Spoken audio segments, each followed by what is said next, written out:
జాహ్నవి, ఆ డాక్యుమెంట్లన్నీ ఎక్కడున్నాయి? అవన్నీ నువ్వు చదివావుగా?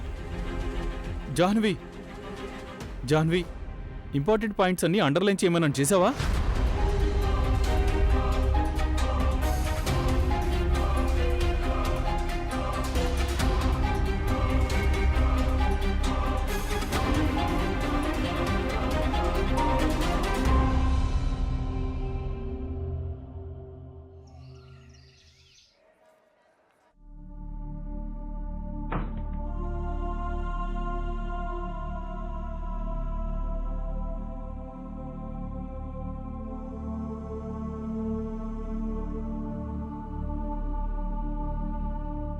సాగర్,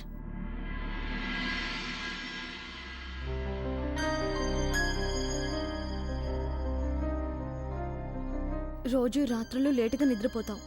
ఇలా అయితే ఎలా సాగర్? ఆ కేసు గురించి సిద్ధంగా ఉన్నావా? తెలీదు. ఐ విష్ నీకు ఎక్స్ప్లెయిన్ చేయడానికి ఏమైనా చేయగలిగితే బాగున్నావు.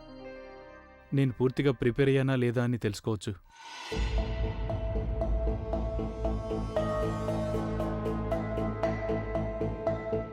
నువ్వు కేసు స్టడీ చేసావుగా? ఒక పని చేయి, నువ్వు ఇది తీసుకుని ప్రతివాది అడగల క్వశ్చన్స్ అని నన్ను అడిగేసాయి, ఓకేనా? అప్పుడు నేను ఎంతవరకు ప్రిపేర్ అయ్యాను నాకు తెలుస్తుంది. కానీ సాగర్, ఈ కేసు నాకు పూర్తిగా కొత్తగా ఉండాలంటప్పుడు. కానీ నువ్వు ఈ కేసు స్టడీ చేసావుగా, 2-3 క్వశ్చన్స్ అడగొచ్చు కదా, అడుగు. ఓ గాడ్, నేను అసలు ఈ కేసు గురించి స్టడీ చేయలేదు. ఇక క్వశ్చన్స్ ఎలా అడగడు? రాంటాక్స్ ఫార్మాసికల్ కంపెనీకి వెళ్ళి చూడండి. ఐ మీన్, అసలు మీ ఉద్దేశంలో 1 minute సాగా, ఎందుకో నాకు అర్థం కావట్లేదు. నీకు అసలు ఈ అనుమానం ఎందుకు వస్తుంది? ఫర్గెట్ ఇట్, ఇలా ఇవ్వు.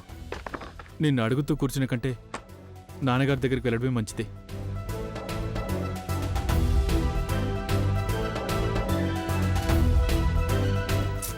ఏమైంది నాకు? సార్, ఆ మత్తిచ్చే డ్రగ్స్ వల్ల బస్తీలో ఎంతమంది చనిపోయారో దానికి సంబంధించిన ఆ వివరాలైతే ఉన్నాయి సార్. కానీ ర్యాంటాక్స్ కంపెనీయే అందుకు రెస్పాన్సిబుల్ అని ఎలా చెప్పగలను సార్? ఎందుకంటే ఆ మత్తు పదార్థాలను ఆ కంపెనీ తన బ్రాండ్ లేబుల్ అయితే ముద్రించి అమ్మదు కదా సార్. మరి you have a point. I need to share some information with you. నాకు కొన్ని ఫోటోగ్రాఫ్లు దొరికాయి. దీన్ని చూడు, ఈ ఫోటోగ్రాఫ్ని చూడు. ఇందులో ఒకడు చెక్ షర్ట్ వేసుకొని కనబడుతున్నాడే, ఇతను ర్యాంటాక్స్ కంపెనీలో ఎంప్లాయ్. 2 రోజులు ఎంతో శ్రమ పడిన తర్వాత నేను ఇతను డ్రగ్స్ అమ్ముతుంటే రెడ్ హ్యాండెడ్గా చూసి పిక్చర్ క్యాప్చర్ చేశాను. ఈ సమాచారం ఈ కేసుకు సంబంధించి చాలా ఇంపార్టెంట్. కోర్టులో మనకి చాలా ఉపయోగపడుతుంది ఈ ఫోటోగ్రాఫ్. కేవలం అంతేకాదు, పోయిన నెల ర్యాంటాక్స్ కంపెనీ వాడే ఓపియం కలిగిన ట్రక్ నాసిక్లో పట్టుకోవడం జరిగింది. అప్పుడు అందులో చాలా భారీ స్థాయిలో ఓపియం పట్టుకున్నారు. Here the details. కానీ సార్, అఫీమ్ అనేది మందుల తయారీలో వాడబడుతుంది కదా, అలా వాడతారన్న సంగతి అందరికీ తెలుసు. సరే గానీ ఇంతకు నువ్వు చెప్పదలుచుకుందేంటి?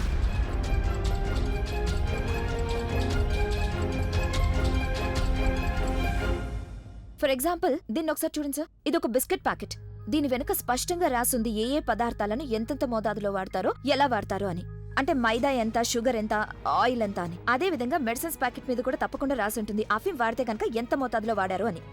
సార్, ఒకవేళ ఆ కంపెనీ వాళ్ళు అవును ఆ ట్రక్ మాదే కానీ అది మెడిసిన్లోకి వాడుతున్నాం అన్నారనుకోండి, అప్పుడు? You right Ganga, you have a point. అయితే ఇప్పుడు నువ్వు చెప్పినట్టుగానే అందులో ఏ మోతాదులో ఏ పదార్థాలు వాడారో ఆ వివరాలు రాసుంటాయి. ఐఎమ్ షూర్ గవర్నమెంట్ వాళ్ళు ప్రతి కంపెనీకి లిమిటెడ్ క్వాంటిటీలో ఔషధాలు చేయాలని పరిమితి విధిస్తారు. ఈ స్టాటిస్టిక్స్ వల్ల తెలుస్తోంది ర్యాంటాక్స్ కంపెనీలో ఎన్ని మెడిసిన్స్ తయారు చేయడానికి పర్మిషన్ ఇస్తారో అంతకంటే ఎక్కువ మోతాదులో ఓపియం ఉన్నట్లు స్పష్టంగా తెలుస్తోంది. ఐఎమ్ ప్రెటీ షూర్ ఈ ఇన్ఫర్మేషన్ చాలనుకుంటాను. కోర్టులో మన ఆర్గ్యుమెంట్ బలపరచడానికి ఇది చాలు. ఖచ్చితంగా వివరాలకి ఎక్కువ ప్రాధాన్యం ఉంటుంది. పోయిన నెల ర్యాంటాక్స్ వాళ్ళ ట్రక్ను పట్టుకున్నారు. ఆ సంగతి నీకు తెలుసా? నేను ఎప్పుడూ చెప్పేది ఇదే సాగర్, పూర్తిగా అర్థం చేసుకున్న తర్వాతే రంగంలోకి దిగాలి. ఇలాంటి చిన్న చిన్న వివరాలు కూడా చాలా యూజ్ఫుల్. కానీ ఈసారి కూడా నువ్వు దాని గురించి ఏం పట్టించుకోలేదు. ఈ విధంగా నువ్వు సగం సగం ప్రిపేర్ అయి వెళ్ళావంటే అపోజిషన్ లాయర్ నిన్ను చాలా తికమక పెడతాడు. నువ్వు ఈ కేసును స్టడీ చేయడానికి ఒక్కరోజు మాత్రమే టైం ఉంది. రేపే ఈ కేసు విచారణకు వస్తుంది. Do something Sagar. నిన్ను కాపాడుకోవటానికి ఏదో మార్గం కనుక్కో.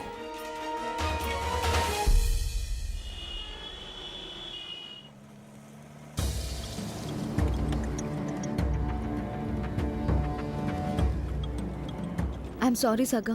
ఐ నో ఈ కేస్ ప్రెజర్ని నేను సరిగ్గా హ్యాండిల్ చేయలేకపోతున్నాను, కానీ ఒక మంచి అసిస్టెంట్ అవ్వడానికి పూర్తిగా ప్రయత్నిస్తాను నేను. I promise.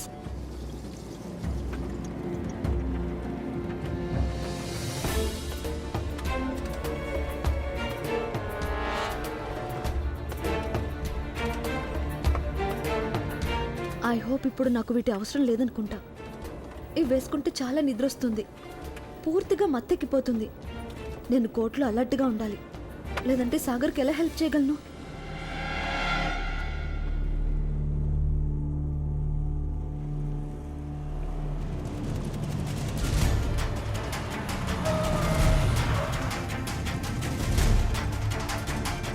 సాగర్, కార్ ఇక్కడెందుకు ఆపేశావు?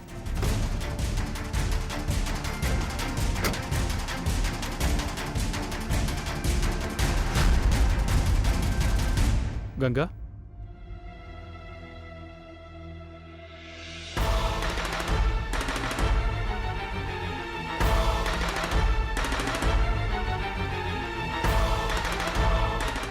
నువ్వు వదిలే సాగర్, నేను చేసుకుంటాను.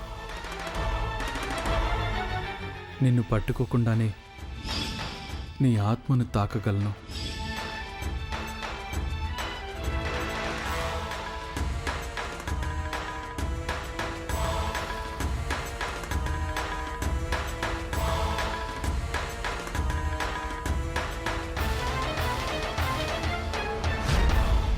నువ్వు నన్ను సొంతం చేసుకుంటావు, కానీ నేను సొంతం కాను.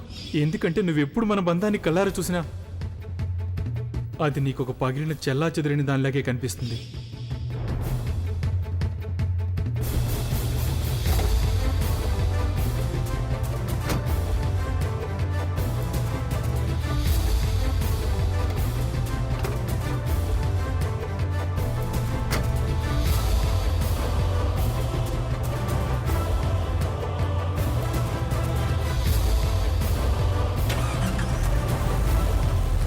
జాహ్నవి, జాహ్నవి!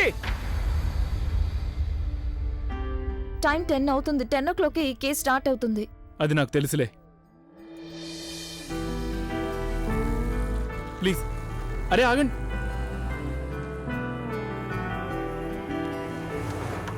రిక్షా! సాగర్, టైంకి చేరుకోవడం చాలా ఇంపార్టెంట్ కదా. ఈ కేసు గురించి ఎంతో శ్రమ పడ్డావు నువ్వు. ప్లీజ్ నువ్వు వెళ్ళు సాగర్. నువ్వు కూడా శ్రమ పడ్డావు కదా గంగా, ఈ కేసు విషయంలోనే. ఏంటి లాయర్ గారు ఇక్కడేం చేస్తున్నారు? మా సైకిల్ కొంచెం చెడిపోయింది. మేం 10 గంటల కల్లా కోర్టుకు వెళ్ళాలి, విచారణ ఉంది. ఇప్పుడు ఏం చేయాలో తెలియట్లేదు.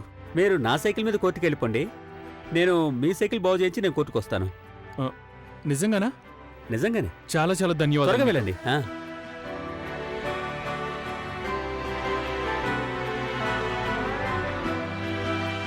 నువ్వు కూడా కోర్టుకేగా వెళ్ళాలి.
I know it. ఇద్దరు పైకి దెబ్బలాడుకుంటారు. ఒకే కేసులో ఒకరికొకరు వ్యతిరేకంగా ఉన్నారు, కానీ బయటికి మాత్రం కలిసే ఉంటారు. వాళ్ళిద్దరి మధ్య అడ్డం అంటూ ఉంటే అది నేనేగా. ఎందుకని జాహ్నవి, ఎందుకని?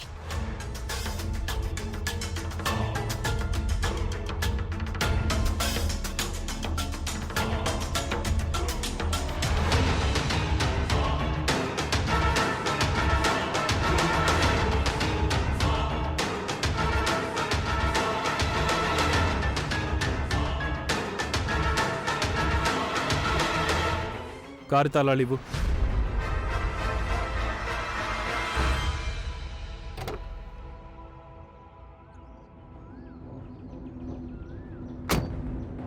తీసుకో. ఇందులో కొన్ని ఇంపార్టెంట్ డాక్యుమెంట్స్ ఉన్నాయి, వాటిని ప్రింట్అవుట్ తీసుకురా. ఓకే?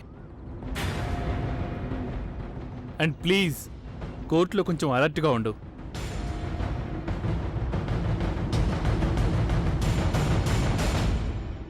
యువర్ ఆనర్, మత్తు పదార్థాల కారణంగా ఎంతమంది మరణించారో ఇవి వాళ్ళ డెత్ సర్టిఫికెట్స్. అండ్ ఈ ఫోటోగ్రాఫ్. యువర్ ఆనర్, ఈ ఫోటోగ్రాఫ్లో డ్రగ్స్ విక్రయిస్తూ కనిపించే వ్యక్తి ఈ ర్యాంటాక్స్ కంపెనీలో ఒక ఎంప్లాయ్. దీనివల్ల రుజువు అవుతోంది యువర్ ఆనర్, ర్యాంటాక్స్ వంటి పేరు పొందిన డైనమిక్ ఫార్మాసిటికల్ కంపెనీ చట్టవిరుద్ధమైన ఇలాంటి నీచమైన డ్రగ్స్ వ్యాపారానికి పాల్పడుతున్నారని రుజువు అవుతోంది. యువర్ ఆనర్, నేను కోర్టు వారికి విజ్ఞప్తి చేస్తున్నాను, ఇతరుల జీవితాలతో ఆటలాడుకునే ఇలాంటి కంపెనీల మీద, వ్యక్తుల మీద అత్యంత కఠిన చర్యలు తీసుకోవాలని కోరుతున్నాను. వాళ్ళ మీద ఎలాంటి జాలి చూపించకుండా వాళ్ళకి కఠినాతి కఠిన శిక్ష విధించాలి.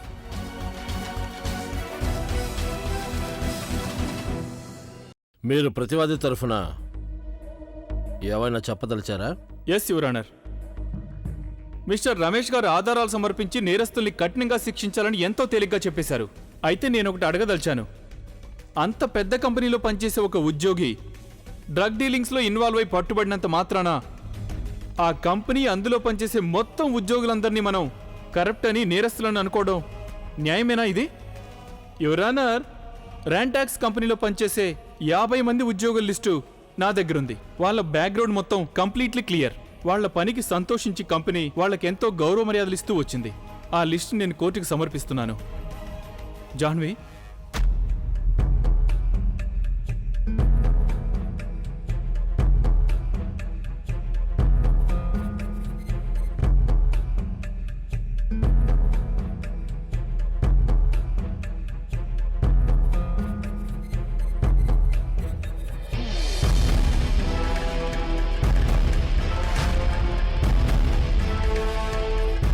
Jahnavi, hurry up.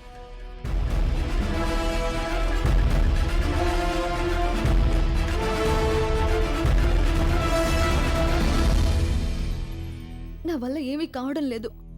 అన్ని తప్పులే చేస్తున్నాను నేను. యువర్ ఆనర్, ఇదే నేను చెప్పిన లిస్టు.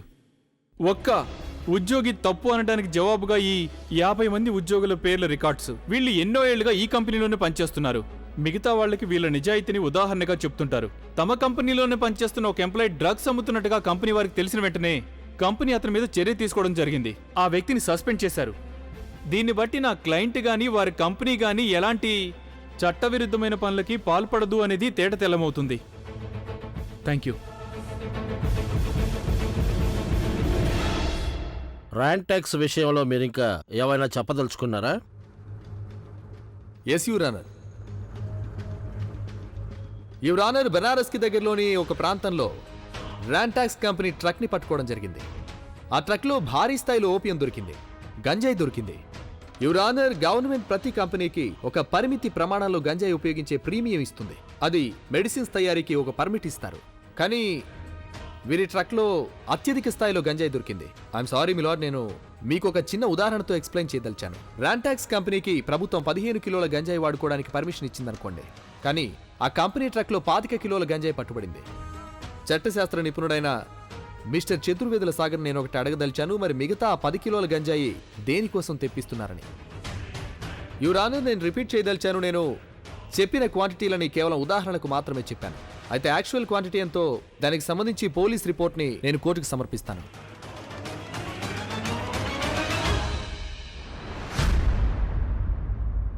ఇదే ఆ రిపోర్ట్ యువర్ ఆనర్. ఆమోదించిన క్వాంటిటీకి కొని తెచ్చిన క్వాంటిటీకి ఎంత తేడా ఉందో చూడండి. నేను నీకు ముందే చెప్పాను సాగర్, ఈ ప్రశ్న కోర్టులో తప్పకుండా వస్తుందని. That's all your honour.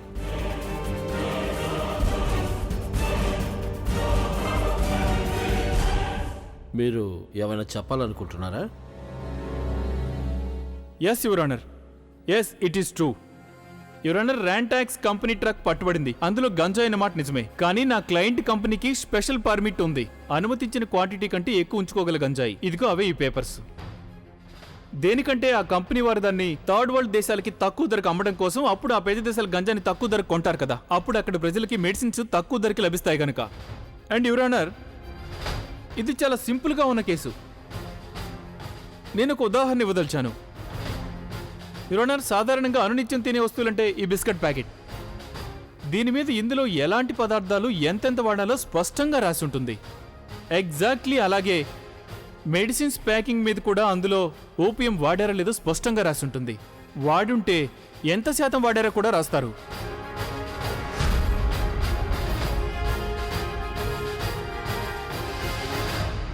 Your honour, నా దగ్గర కొన్ని మెడిసిన్స్ లిస్ట్ ఉంది. వాటిలో ఓపియం కానీ గంజాయి కానీ వాడుంటారు. ఇదిగోండి ఆ లిస్ట్. ఇదిగోండి ఆ మెడిసిన్స్ లిస్ట్. యువర్ ఆనర్, మీరు చూస్తే గనక అర్థమైపోతుంది ఈ మెడిసిన్స్ని డ్రగ్స్ లాగా వాడటానికి, నిజం చెప్పాలంటే మత్తు కోసం వాడడానికి ఎంత మాత్రం కుదరదు. Yes Sagar, very good. దీని వెనుక స్పష్టంగా రాసుంది ఏ ఏ పదార్థాలను ఎంతెంత మోతాదులో వాడతారో, ఎలా వాడతారో అని. అంటే మైదా ఎంత, షుగర్ ఎంత, ఆయిల్ ఎంత అని. అదే విధంగా మెడిసిన్స్ ప్యాకెట్ మీద కూడా తప్పకుండా రాసి ఉంటుంది అఫీమ్ వాడితే కనుక ఎంత మోతాదులో వాడారు అని.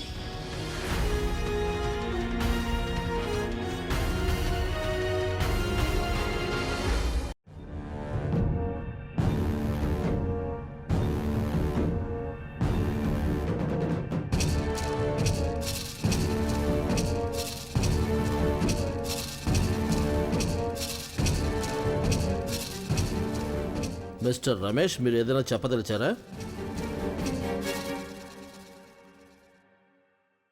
యువర్ ఆనర్, చట్ట నిపుణులైన లాయర్ గారు ఇప్పుడే మీకు సమర్పించిన లిస్ట్ విషయంలో వాటి వివరాలు స్టడీ చేయడానికి గాను నాకు కొంచెం టైం కావాలి.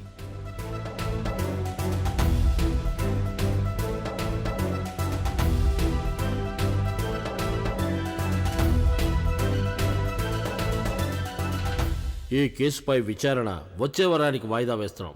బాగా గుర్తుంచుకోండి రమేష్ బాబు. అప్పుడు కూడా మీరు కోర్టు ముందు ఏదైనా గట్టి ఆధారం తీసుకురాలేకపోతే ఈ కేసును కొట్టివేయటం జరుగుతుంది.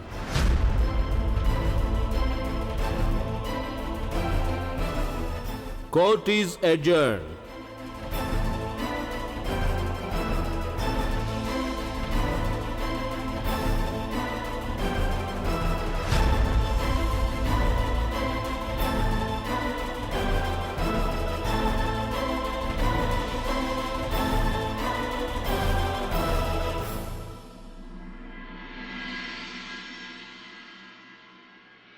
గంగా, నేను నీకు చెప్పానుగా ఈ రమేష్ పెద్ద ఫ్రాడ్ అని, కరప్ట్ అని చెప్పానుగా. చూసావుగా, తన నిజ స్వరూపం ఇవాళే బయటపడిపోయింది. నువ్వు గమనించావో లేదో, లేకపోతే నువ్వు ఇప్పటికి కూడా నాదే పొరపాటని ఆ రమేష్ సత్యవాదని అనుకుంటున్నావా?